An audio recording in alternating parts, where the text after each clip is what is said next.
Hihirapan niyo po yun. Hihirapan niyo po ako dito na ako po sa loob. Hindi na po ako bawi ng tao. Kailangan niyo po pa ako eh. Sana po matulungan niyo po ako. Talaga yung ito. Maraming salamat po sa inyo. Wik wik. Wak wak. Wak. Wak.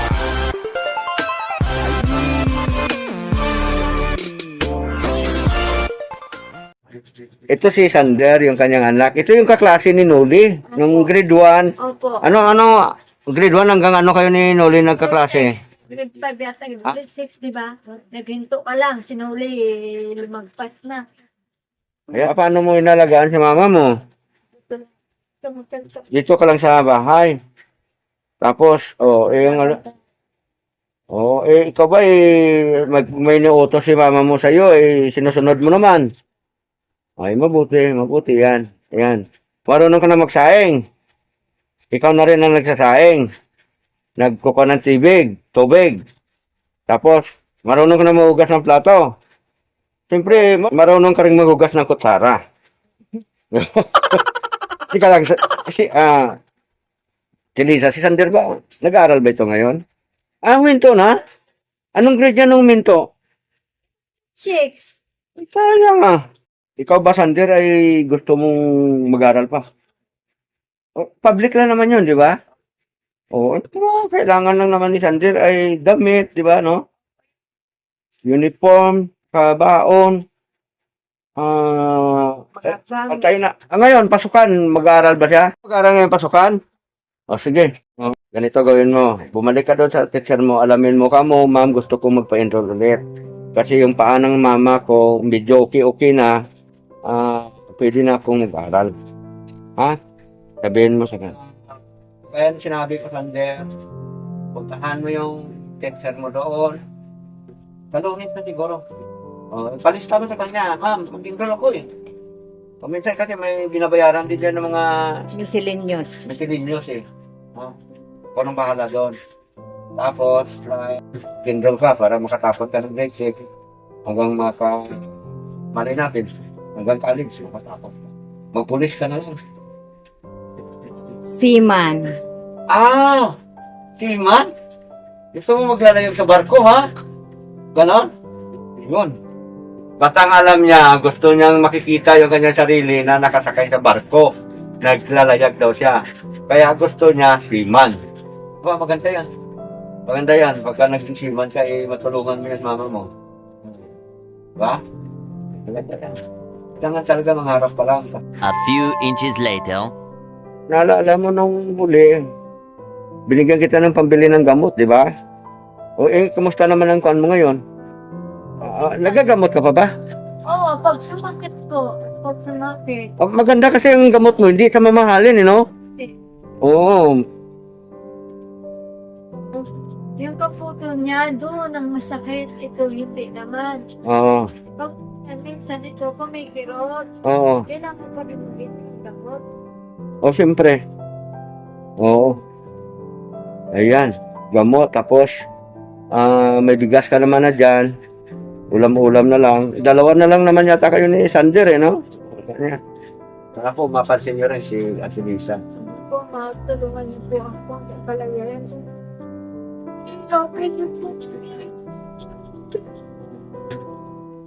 Hirapan na po ako dito na ako po sa loob.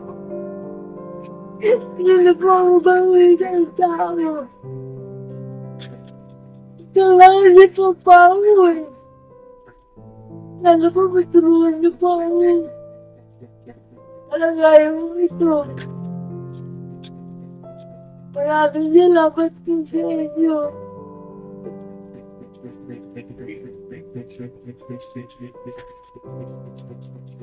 Ito yan, mga kawakin. No? Kanya-kanya lang talaga tayo kapalaran. Yeah. Yan ang naging sitwasyon ng buhay niya. Naging mabuting mamamayan naman ito. Wala naman itong inaagrabyado. Maging mabait naman na ina ito. So, inalagaan niya ng maigi itong anak niya. Si Thunder. Ito na lang po yung aking bunso. Ito na sa akin. Siya na lang ang umaalalay sa kanya, mga kawaki. Kaya ikaw, Thunder, mama mo. Patayan mo yan. Basta yan ang usapan natin, ha? So, mga kawaki, si Ate Lisa ay wala ng kakayahan para umaktos dito ng pag-aaral ni Sander. Nung pinakumbinsin natin si Sander na ipagpatuloy sa pag-aaral. Kasi graduating na siya ngayon sa elementary. Bali, grade 6 ka na ngayon. Yun. Ngayon, bumili kami ng uniform para sa kanya. Ito, 2 sheet po ito, mga kawaki. Ayan, o. 2 sheet itong nabili namin na uniform.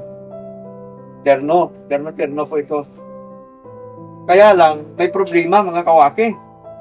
Dahil pala, nagpalit na ng school uniform, yung kanilang eskwelahan. Iba na yung kulay.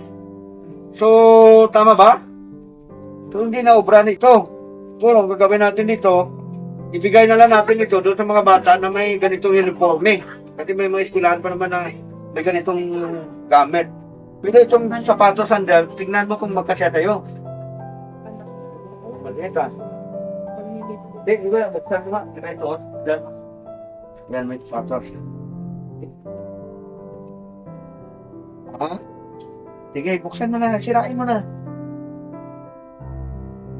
Okay. Iwipan mo muna. Uy, tamang-tama. Ayun! Ay, tamang-tama. May allowance pa, oh. O, sige, Dir. Ito pa isa. Para pang tag-ulan yan. Kahit na umuulan, pwede mo isuot Maganda ito kasi kasi ano konso, siya, eh. rubberized. Grabe. Ang tawag na ito, parang balat din. Yan, yan. Yun. So, ayan. So, okay. Buti na lang, itong sapatos, tamang-tama sa kanya. Tamang-tama to. Pwede ito pang ulan. Pwedeng pang samba. Sander, ha? Yan. Actually, nakapasok na siya. Unang araw ngayon, di ba, Sander? Nakapasok na siya, mga kawaki. At, yung luma niyang uniform, yun yung gamit mo? O, yun, yung luma. So, siyempre, maliit na sa'yo yun. Kasi natigil to siya ng mga kawaki. Natigil siya ng ilang taon. O 3 taon. Ay, hindi napakaliit to. So, ngayon, kadalasan sa uniform, mga kwan yan, Sander. Kung di ako magkakamali, mga nasa 500 yan, o kaya 400. So, ang gagawin natin ngayon, mga kawaki, bibigyan na lang natin siya ng pambili ng kanyang uniform. So, mga kawaki, dukot. Dukot. A few inches later. Sander, magpapasalamat po tayo kay Ma'am Erlinda Ulay kasi siya ang nagpag-abot ng tulong pagmamahal para kahit paano may magamit tayo. Ha? Salamat po kay Ma'am Erlinda dahil ko nakalahat po si Ma'am. Maraming salamat po. Ayun. So, bibili ka na lang ng sarili mo uniform. Ha? 1, 2, 3, 4. Kulang. Gawin ko ng 500. Ha? Para... Wala na kong pera, Sander. Sander, ang bilhin mo, hindi ka maluwag sa iyo. Ha? Ikaw na mamimili ng pan mo. Pan lang yan. Baka isang sheet yun, mga 350. Binigyan kita ng 500 para mayroon kang baon. Ha? Salamat. Yun. So, medyo sumablay tayo kasi nga mga kawaki. Yung nabili Yung natin kulay uniform, brown eh. mali. Oo. Kulay orange yung ano nila ngayon pala, uniform. Kasi yung sa anak ko dati, pwede kasi grade 6 na siya. Pero ngayon, hindi na pwede. Oo. Basta, bumili ka muna ngayon. Baka sakaling mayroon pang magpaabot ng tulong pagmamahal sa inyong dalawa, Opo. sana mayroon pa. Pupunta din kagad ako dito para para mabigay. Sander ha? Anong masabi mo? Mag-aral ka ba ng mabuti o ano? Tapos sa pag-aaral. Yun. Huwag ka muna maglaro-laro.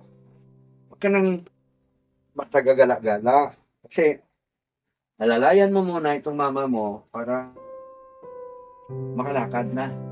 Ha? Yan. So, ito. Ayan. Okay na yung sapatos mo. Huwag na iwala yan. Mamahalin yan. Sander, ha? Kahit ganyan lang yan. Mamahalin yan. Ano, masaya ka ba? Ayun.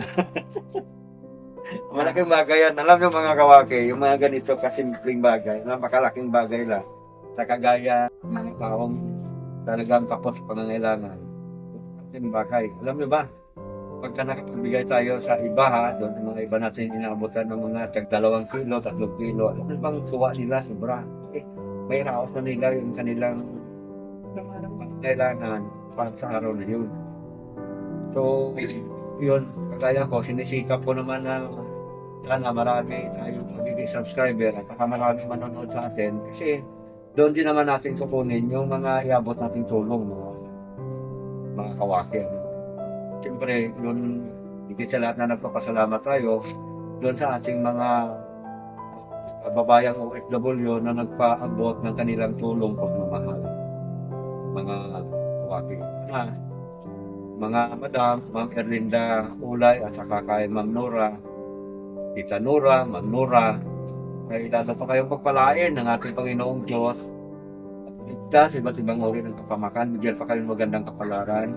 Ingat po kayo lagi dyan. Saan po kayo lagi nagpupunta. Ingatan niyo po inyong sarili kasi marami pong mga nagmamahal sa inyo. Yan. Ayun mga kawaki, maraming salamat na karating kayo sa dulo ng video kong ito. Huwag niyo po sanang kalimutan, paki-like, share, at saka mga hindi pa nakapag-subscribe, paki-subscribe naman po. Paki-support din po natin yung Ka-Business Official, Ka-Business Family, Papa Dins TV. Support po natin. Support din po natin yung lahat ng mga kabuang. Pati na rin po yung mga Ka-Business Reactors. Support po natin. Maraming salamat din po. Lagi rin po kayong sumusupport dito sa aking channel. So yan, mga kawaki, lagi po nating pakatandaan na ang kalusugan ay Kayamanan! sapa. Mga kawaki, lagi po nating pakatandaan na ang kalusugan ay Kayamanan! kayamanan. Ayan. Maraming salamat po, kuya. Ayan, ikaw ay magpakabait ha. Mag-bless ka, alam mo mag-bless ka. Ako mag-bless sa akin. Kasi parang kumanda yung ating kapalakan. Malay natin, baka balang araw umaman din tayo. So ayan, maraming salamat mga kawaki. Tulong.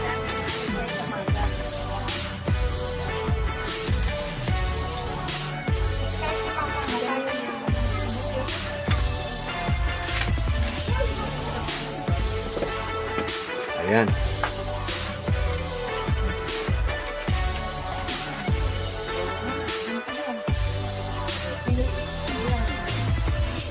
Magkano mama mo?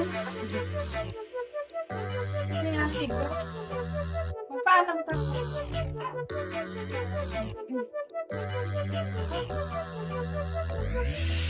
Nagkabalat sa mga natutulong.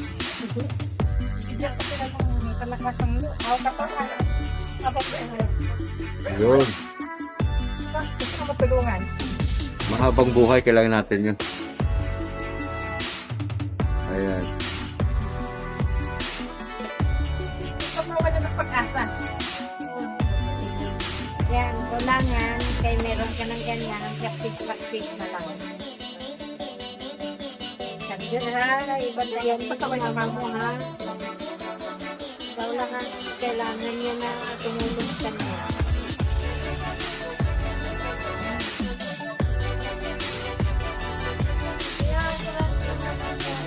Kumain ka ng maraming paraan. Mabaka ulit. Galit ka na pa.